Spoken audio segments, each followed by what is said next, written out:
ये या सब पैसों के हवाले से क्या आपको क्या कोई मसला है? पैसे आपके दौर में ही दिए गए थे ना?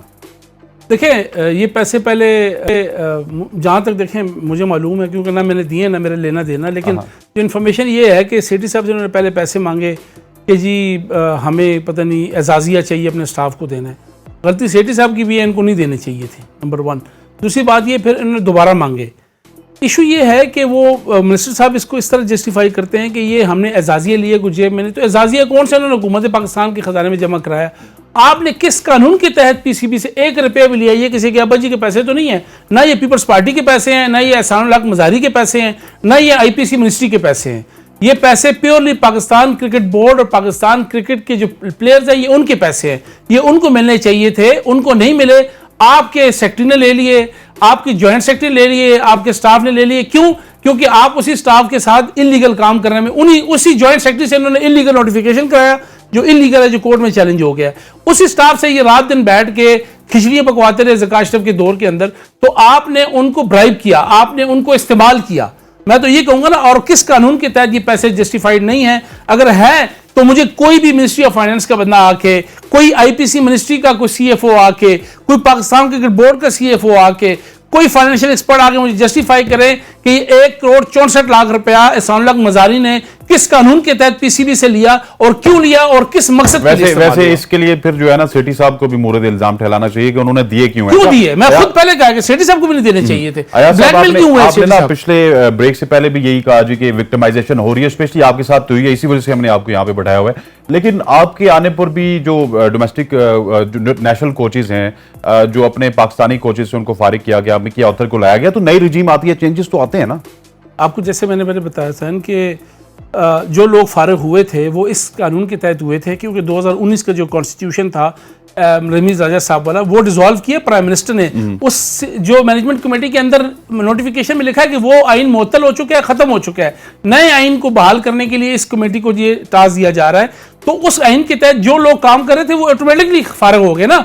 जो एडमिनिस्ट्रेटिव पोजीशन में थे वो नहीं, जो इस ऑपरेशन को चला रहे थे, उस ऑपरेशन में लोग वो कोचेस थे, वो सेलेक्टर थे, वो ऑटोमेटिकली फारिग होने थे। फिर वही लोग आए। अब इस पे अलग बहस है कि गोरे आए क्यों नहीं आए। हर चेयरमैन चाहता है कि वो अपनी टीम अच्छी लेके आए। मैं I am talking about Pakistan team management की। मैंने पहले भी आपको क्लियर किया तो कि जो डोमेस्टिक कोचेस थे, आपको हटाया है तो वो ये चाह रहे हैं कि कोई अच्छा कोच लाएंगे आप? नहीं, मुझे तो उन्होंने, देखे मैं वही आपको बता रहा हूं कि मुझे तो विक्टिमाइज किया ना, मुझे तो उन्होंने सिंगल आउट किया, क्योंकि हो सकता है कि मेरी शक्ल उनको बुरी लगती होगी, या हो सकता है उनको ये लगता है कि मैं उनके लिए बहुत खतरनाक हूँ। चले कोई मसला नहीं है, ये राज़िक अल्लाह की ज़ात है, ये चीज़ें आनी जानी है। लेकिन उन्होंने आदमी है, कोई मसला नहीं, वो तो अल्लाह का शुक्र है, अल्लाह का लाख शुक्र है, बड़ा करम है। मैंने आपको पहले बताया हुसैन कि मैं अपने शो के लिए ये कोचिंग करता हूँ। This is not my bread and butter. ठीक है, इस पे लोगों को इख्तलाफ होगा कि जी वो ये आप बात करें, बट मैं बता रहा हूँ मैं इसको शो के लिए करता हूँ, और शो में बेईमानी नहीं होती, क्योंकि जो काम आप अपने शो के लिए करते हैं ना, वो कभी भी आप उसमें डंडी नहीं मार सकते। अयाज भाई जो है ना, काफी देर से हम आपकी बातें सुन रहे हैं और एक नैरेटिव तो आपने बिल्ड किया, लेकिन काउंटर नैरेटिव, क्योंकि मैंने आपके उन लोगों से भी बात की जिन्होंने शायद आपको फायर किया या कुछ इस तरह हुआ, उन्होंने नैरेटिव देने की कोशिश तो नहीं की, लेकिन उन्होंने कुछ सवाल जो है ना वो उठाए थे, कि आपसे भी पूछे थे। वो कहते हैं जी कि आप फाटा के कोच रहे तो आप जो है पिंडी से फाटा की टीम को कंट्रोल करते रहे, क्या आपने फाटा का विजिट नहीं किया? देखिए जी, नंबर 1 सबसे पहले मेरी इतलात के मुताबिक आपने किया है। मैं बता देता हूं कि मैं वो पहला कोच हूं, ऑन रिकॉर्ड बता रहा हूं, कि जिसने वजीरिस्तान के अंदर यूनिस स्टेडियम के अंदर जाके ट्रायल लिए। ये सोच भी नहीं सकते वहां जाने का। अब तो लोग जाते हैं, उस वक्त जिस वक्त मैंने लिए ना, उस वक्त कुछ सोच भी नहीं सकता था। उस वक्त ऑपरेशन ज़रबे अज़ब खत्म हुआ और उसके बाद फौरी तौर पर मैं वो पहला कोच हूँ। मैं अभी तस्वीरें आपको दिखा देता हूँ, मेरे मोबाइल के अंदर मौजूद हैं। अगर मैं फाटा ना जाता तो वजीरिस्तान ना जाता, कोई माइक लाल वहां पे जाने को तैयार नहीं था। कोई ऐसा डिस्ट्रिक्ट मुझे बता दें, कोई एक ऐसा, मैं चैलेंज करता हूँ इस आपके प्रोग्राम के तवज्जो से, जो मुझे बताएं कि मैंने फाटा में जाके ट्रायल्स नहीं लिया या फाटा में जाके मैंने काम नहीं किया। अच्छा, अब जो दूसरा आ जाए कि पिंडी में मैंने फाटा के लड़कों को पिंडी ला के अपने पैसों पर यहाँ ठहराया, अपने ओन के ऊपर यहाँ ग्राउंड्स लिए और उनको यहाँ पे एक अच्छा एटमॉस्फेयर दिया। क्या उन बच्चों का ये हक नहीं था कि वो भी इस्लामाबाद के माहौल में रहें? मैंने उनको यहाँ लाके, apart from this, not the PCB, अपने ओन के ऊपर अपने रिसोर्स इस्तेमाल करके मैंने यहाँ के, ये फाटा के लड़के सुनने होंगे, आज भी किसी फाटा के लड़के को जो जेन्युइन है, आप उससे मेरे बारे में पूछे, वो आपको बताएगा कि मैंने फाटा के बच्चों के लिए आउट ऑफ द वे जाके क्या क्या किया। सबसे बड़ी बात ये होती है कि मैं वो वाहिद कोच हूँ जो अपने टर्नओवर में रहा ही फाटा में ज्यादातर। मैं तो यहाँ इस्लामाबाद में जर्नलिज्म बहुत वगैरह कम नहीं रहा हूं। करते थे फिर क्या था मतलब? आप देखिए, एक बड़े रिनाउंड जर्नलिस्ट भी देखिए पाकिस्तान मैं के। बताता हूँ, अब ये आते हैं वैसे काफी लोग आपको एज ए जर्नलिस्ट जानते हैं, जी एज ए जी कोच नहीं तो जानते। अभी देखिए कहानी खुली है। मैंने बताऊँ, मैंने आपको पहले कहा ना कि this is not my bread and butter. Yes. मैं एक जर्नलिस्ट हूँ और प्राउड टू बी, मैं एक पाकिस्तान के सबसे बड़े चैनल में काम करता हूँ। अल्लाह ताला ने मुझे इस जो है वो इस काबिल बनाया है कि मैं वहाँ पर जो है वो काम कर रहा हूँ, और मेरी मैनेजमेंट को पता है कि मैं ये कोचिंग करता हूँ और किस लिए करता हूँ। दूसरी बात ये कि सबसे बड़ी बात ये है कि ज़रूर इख्तलाफ होगा लोगों को। मैं तो एक प्राइवेट न्यूज़ चैनल का एम्प्लॉई हूँ ना, काम कर रहा हूँ। यहाँ पर डबल जॉब में पाकिस्तान वापडा के मुलाजिम हैं, खान रिसर्च लेबॉर्ट्री के मुलाजिम है, सरकारी मुलाजिम है, सारे वहां जॉब कर रहे हैं। निकाले मैं चैलेंज करता हूं, इस वक्त पीसीबी के अंदर 90% डबल जॉब लोग काम कर रहे हैं। मेरे ऊपर फिंगर अपॉइंट क्यों कर रहे हैं? मैंने कोई पीसीबी के रिसोर्सेज तो नहीं इस्तेमाल किए, मैंने बताया मैं शो के लिए करता हूं। सबसे बड़ी बात यह है। और हाँ, क्या आप बाहर जाते हैं तो आपको बाउंड किया जाता है? अगर आप बाहर इंग्लैंड में अमेरिका में काम कर रहे हैं, कहीं लिखा हुआ है कि आप दूसरी जगह जॉब नहीं कर सकते? लोग 8 घंटे यहाँ काम करते हैं, 4 घंटे किसी पिज़्ज़ा शॉप पे काम करते हैं। पैदा होता है ना याज भाई के, क्योंकि आप एक बड़े इदारे में काम करते हैं, आपकी खबरें जो है वो बड़ी ऑथेंटिक खबरें होती हैं, उसके बावजूद भी आपने फाटा में इतना टाइम दे दिया, ये मतलब? देखिए मैं एक रिपोर्टर हूँ, आपको पता ही है, और रिपोर्टर का जो है वो फील्ड में होता है और उसको सारा उसके, लेकिन आप काफी इन्वेस्टिगेटिव रिपोर्टर जी, भी तो हैं, मैं सारा हमारा आपको पता ही है कि हमारा सारा काम जो होता है वो हमारे सोर्सेज के ऊपर होता है। तो ये मैंने मैनेज किया है कि मैंने कैसे मैनेज करना था। ऐसे भी हुआ है कि मैं सुबह यहाँ रहा हूँ, शाम को उधर चला गया हूँ, फिर आता जाता रहा हूँ। मैंने बड़ी मुश्किल से इन चीज़ों को मैनेज किया, बट मैं इस बहस में नहीं जाना चाहता। कोई कॉन्फ्लिक्ट ऑफ इंटरेस्ट नहीं है, मैं कोई ऐसा काम नहीं कर रहा जो मेरे इदारे को नुकसान पहुंचता हो या उससे पीसीबी को। मैंने पीसीबी की इमेज बिल्डिंग ज़रूर की होगी, प्लेयर को प्रमोट ज़रूर किया होगा, जो पाकिस्तान क्रिकेट बोर्ड और पाकिस्तान क्रिकेट बोर्ड के कोचेस का काम है टू प्रमोट प्लेयर। उनको अपॉर्चुनिटी दी होगी, उसको अच्छा माहौल दिया होगा, उसको अच्छा इक्विप्ड किया होगा, उसको प्रमोट किया होगा, किसी की हक दिल आज़ारी नहीं की, किसी को नुकसान नहीं पहुंचाया, किसी के पाँव नहीं काटे, किसी को जो हकदार था उसको निकाल के किसी गलत आदमी को ऊपर नहीं लेके गया। तो ये मेरे ऊपर जो इल्ज़ाम ये लगाते हैं डबल जॉब वाला, तो सारे डबल जॉब वाले हैं, कौन नहीं है? मैं चैलेंज करता हूं, 90% सरकारी मुलाजिम है, वापडा के मुलाजिम है, सुई गैस के मुलाजिम है। निकालें लिस्ट, आज आप उनको कहें पीसीबी अपनी एम्प्लॉइज लिस्ट दें।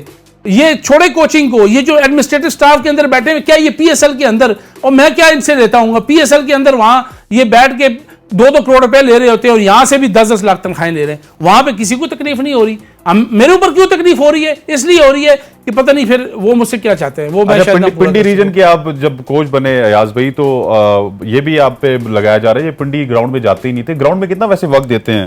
देखिए हुसैन भाई, अभी तो मुझे मैं हायर हुआ हूँ आई थिंक मार्च में शायद, ठीक है। उसके बाद एक ही असाइनमेंट मेरे पास आई है, वो है डिस्ट्रिक्ट सीनियर डिस्ट्रिक्ट की टीम की सिलेक्शन की।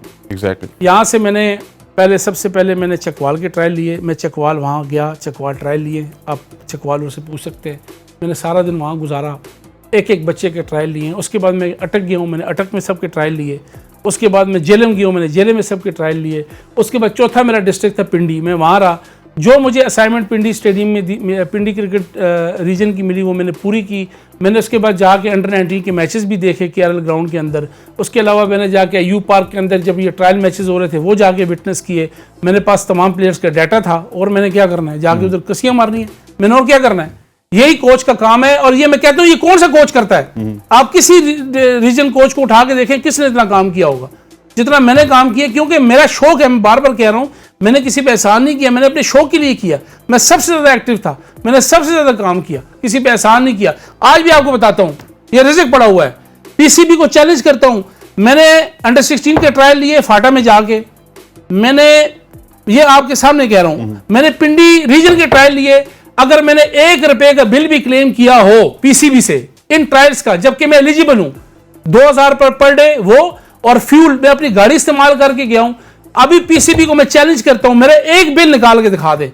और तमाम लोगों के बिल मंगवाए, सब ने एक ट्रायल पे 15-15, 20-20 हज़ार रुपए बिल डाले होटल की। मैंने 1 रुपए का बिल नहीं डाला। अगर मैं पैसों के लिए कर रहा होता ना तो सबसे पहले मेरे बिल पीसीबी पे गए होते। मैं अंडर 16 के ट्रायल से ले, अच्छा हाँ, मैं इतना अंडर 16 के ट्रायल मैंने लिए फाटा के, मैंने टीम बनाई चैंपियन होगी। आप उठा के देख ले, अभी पहली असाइनमेंट चैंपियन होगी। इसलिए मैं कहता हूं कि आज भी कॉन्फ्लिक्ट ऑफ इंटरेस्ट की बात करते हैं। मैं अभी भी कहता हूं कि मैंने जब से मैं कोच आया हूं, जब से मैं कोच बना हूं, अभी दोबारा 1 रुपया नहीं क्लेम किया मैंने पीसीबी से। और तमाम कोचेस का भी उठा के देख ले। मैं चैलेंज करता हूं इस करंट रजीम को, मैं चैलेंज करता हूं इस ये जो चरखे परखे है ना। फिर तो आप फिर माहौल खराब कर रहे थे ना, वहां पे लोग क्लेम कर रहे थे, आप क्लेम नहीं कर रहे थे, उन्होंने कहा इसको निकालो। मैं 1 रुपया नहीं क्लेम किया। PCB please provide record on the social media, और इन भाई को भी दे दे अगर मैंने 1 रुपया क्लेम किया, और तमाम के भी साथ दे दे। फिर मैं ठीक कह रहा हूं ना, आप माहौल खराब कर रहे थे दूसरे कोचेस का, जो इसलिए क्योंकि मैं उनकी तरह नहीं हूं कि चाय पी ली उसका भी बिल दे दिया पानी, क्योंकि मैं शौक में कर रहा हूं। मुझे लोग कहते क्यों नहीं जा रहा, मैंने कहा यार क्या हो गया, अगर मैंने 10-12 हज़ार रुपये लगा दिया, अपनी गाड़ी इस्तेमाल करता हूं, अपना फ्यूल इस्तेमाल करता हूं, जिस होटल में रहता हूं अपने पैसे देता हूं। 1 रुपया जब से मैं आया हूं मार्च में, 1 रुपया अगर मैंने पीसीबी से क्लेम किया हुआ है तो मैं जरूर जुर्मदार हूं, मैं इसका जवाब दूंगा। आप कोच भी हैं, लेवल 3 भी किया आपने, ऑस्ट्रेलिया क्रिकेट से भी किया, बाज तो आपको पता है एनसीए में जाके करके उसके बाद कोच बन जाते हैं। लेकिन ये जो आप बहुत ज्यादा वाइब्रेंट है, कि इसकी सजा तो नहीं मिल रही है अयाज भाई आपको? मैंने बताया ना आपको कि इशू ये है कि मुझे अप्रोच किया गया, मैं बता देता हूँ आपको। जब मैं दोबारा हायर हुआ तो मैं ये ऑन रिकॉर्ड कह रहा हूँ, हल्फन कह रहा हूँ, मैं जमरोद स्टेडियम में ट्रायल ले रहा था अंडर-16 के। मुझे जमरोद के जो वहाँ के लोकल चेयरमैन है क्रिकेट के, उनका फ़ोन आया कि एक आमिर नवाब नामी आदमी है जो कि ज़का अशरफ का इस वक्त बहुत बड़ा चमचा बना हुआ है, वो आपसे बात करना चाहता है। मैंने कहा जी मैं कहते हैं जी, वो कहते हैं मुझे शकील शेख के साथ बैठा दो। मैंने कहा यार मैं कौन होता हूँ किसी के साथ बैठाने वाला। अच्छा, आमिर नवाब जो है ये पहले ज़का अशरफ के दौर में मेंबर गवर्निंग बोर्ड भी रहा, ये सवाबी से इसका ताल्लुक है, ये करप्शन में बैन हुआ है। मेरे पास लेटर मौजूद है, मैं दिखा देता हूँ। ये अभी फिर इलेक्शन लड़ने की तैयारी कर रहा है। 2015 में इसने पता क्या किया, इसने क्लब के पैसे खाए। अच्छा। जो क्लबों को नहीं आते मैचेस के, वो खाए। वो इस पे साबित हुए, इंक्वायरी हुई पूरी। सीईओ ने COO chief operating officer inquiry की, 2015 में ये बैन हो गया। इसने फिर कहा कि यार मेरा बैन खत्म कराओ। शकील शेख ने कहा जी कि वो बैन मैं कैसे खत्म कराऊं, ये तो बहुत बड़ा जुर्म है किसी के पैसे खाना। बहरकिस्सा मुख्तसर ये कि मैंने उनसे बात नहीं की। फिर वो मुख्तलिफ एंगलों से मुझसे बात करने के चक्करों में लगे रहे, मैंने उनकी बात नहीं मानी। वो क्योंकि फिर मर्दान में जो है, मैं खुद मर्दान से हूँ, मेरा भाई भी वहाँ पे मेरे क्लब का सदर है, मेरे गांव के क्लब का, उसको भी ये डराते धमकाते रहे। फिर एक मखसूस मीडिया का एंकर है, वो नाम अभी आपको मैं लेता हूँ, अपने आप को बहुत बड़ा चैंपियन समझता है, वो मेरे खिलाफ प्रोग्राम करता रहा है। उसको मैंने वार्न किया कि अगर इतने तुम्हारे अंदर गट्स हैं तो मुझे बुलाओ। ले लेना। मैं नहीं, बस मैंने उनको पता लग गया जिसका मैं नाम ले रहा हूँ। मैं उसकी तरह कमजर्फ आदमी नहीं हूँ, मेरे अंदर बहुत बड़ा जर्फ है। मैंने उनको कहा कि अगर इतना आप में हिम्मत है तो उसको भी लेके और मुझे भी लेके आए।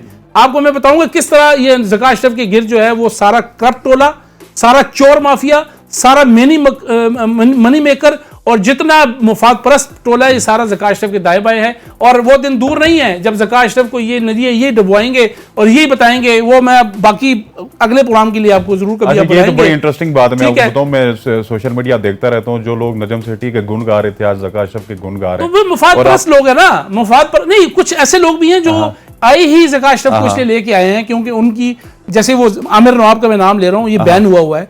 मैं चैलेंज करता हूँ आमिर नवाब को लेके यहाँ बैठाएं।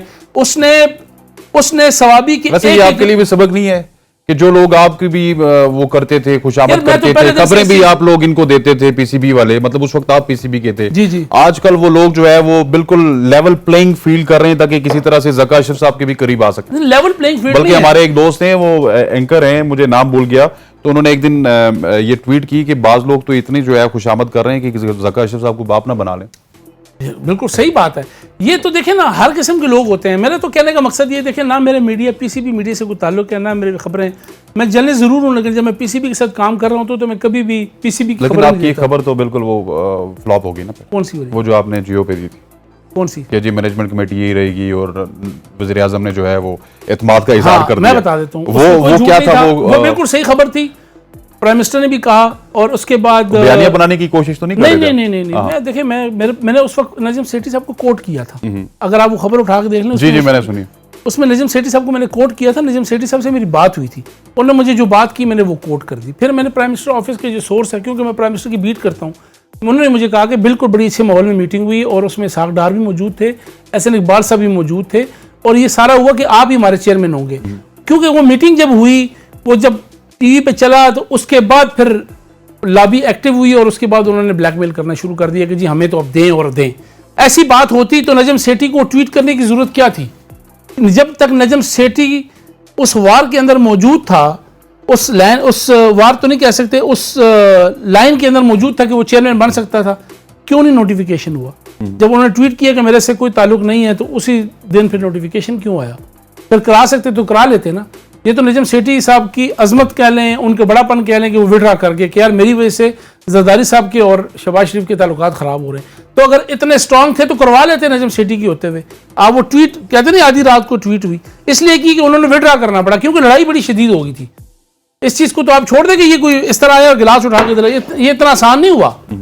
फिर इन्होंने कब जब स्टे हुआ तो फिर ब्लैकमेल किया इनको कि जी अब आप इसको लेके, क्योंकि चेयरमैन तो इसको बनाना था, तो एक इलीगल मैनेजमेंट कमेटी बना के इसको एक इलीगल चेयरमैन बैठा हुआ है। ये हर तरीके से 2014 के आइन की खिलाफ वर्जी है।